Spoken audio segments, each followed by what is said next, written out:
O Senado deve votar hoje o texto da proposta de emenda à Constituição que trata da limitação dos poderes dos ministros do Supremo Tribunal Federal. Sabe aquela história das decisões monocráticas? Seria o fim dessas decisões. O prazo regimental de 5 sessões de discussão se encerrou ontem, mas por causa do quórum baixo, a análise ficou para o dia seguinte. A PEC prevê que os ministros não podem, por meio dessa decisão individual, cassar leis, além de atos dos presidentes da República, do Senado, da Câmara ou do Congresso como um todo. A gente vai a Brasília agora, o João Pedro Melo está com a gente ao vivo. Bom dia, JP.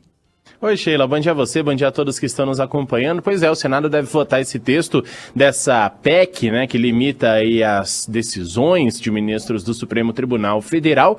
Lembrando que esse prazo regimental ele foi cumprido à risca pelo presidente do Congresso Nacional, senador Rodrigo Pacheco, exatamente para que não tivesse nenhuma espécie de discussão a respeito de se votar a toque de caixa essa matéria. Isso foi o que ele destacou ao longo das últimas semanas, né? O prazo se encerrou ontem, então, só que o quórum estava baixo e hoje a expectativa é de que a gente tenha um quórum maior. Os senadores decidiram por 48 votos a 20 deixar essa análise do mérito dessa proposta para hoje. São necessários os votos de 49 senadores em 2 turnos para que esse texto seja aprovado e enviado à Câmara dos Deputados. O que essa PEC está prevendo? Ela prevê que ministros do Supremo não podem, por meio de uma decisão individual, cassar uma lei ou um ato normativo com efeito geral, além de atos dos presidentes da República, do Senado e da Câmara, ou obviamente do Congresso, né, que é o senador Rodrigo Pacheco. Com isso, as decisões monocráticas, elas seriam feitas apenas pelo presidente do Supremo, que hoje é o ministro Roberto Barroso, durante o período de recesso do Poder Judiciário, ou seja, em caso de grave urgência ou perigo de dano irreparável. Na semana passada, Barroso chegou a dizer o seguinte, que mexer no Supremo não parece ser um capítulo prioritário nas transformações que o Brasil precisa. Só que ele enxerga que esse debate ele é necessário dentro do Congresso Nacional e trata isso com naturalidade. Isso foi o que ele disse. O presidente do Congresso Nacional, senador Rodrigo Pacheco, ontem destacou que a PEC é sim um tema aconselhável para o Brasil. Vamos ouvi-lo.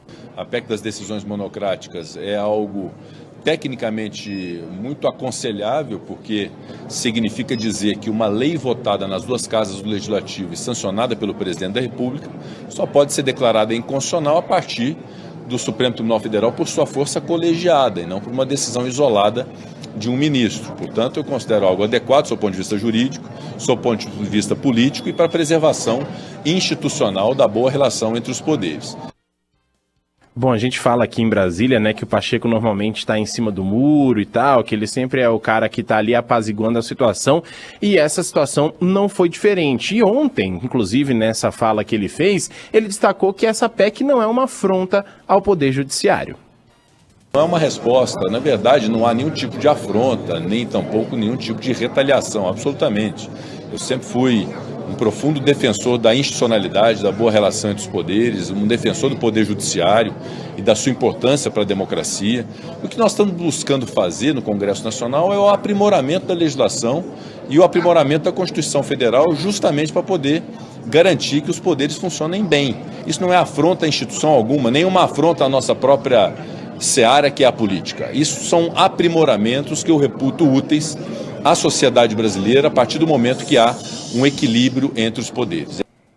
Bom, outro ponto previsto por essa PEC é o que determina que o pedido de vista, ou seja, mais tempo para algum ministro analisar alguma questão, teria um prazo de 6 meses para que isso fosse feito. Só que a expectativa é que os senadores retirem esse trecho, porque teve uma resolução interna do Supremo Tribunal Federal que fixou esse prazo em 90 dias. Antes, os ministros pediam vista e não tinham nenhum prazo assim para voltar o processo para a pauta de julgamentos. A gente lembra, inclusive, que na morte do ministro Teori Zavascki, muitos processos acabaram ali ficando atrasados por cerca de 2 anos diante dessa questão dele ter pedido vista e não ter conseguido analisar aí de fato essas ações. Então, agora tem um prazo, 90 dias, isso foi feito uma resolução dentro do Supremo Tribunal Federal, portanto essa questão deve sair de dentro da PEC.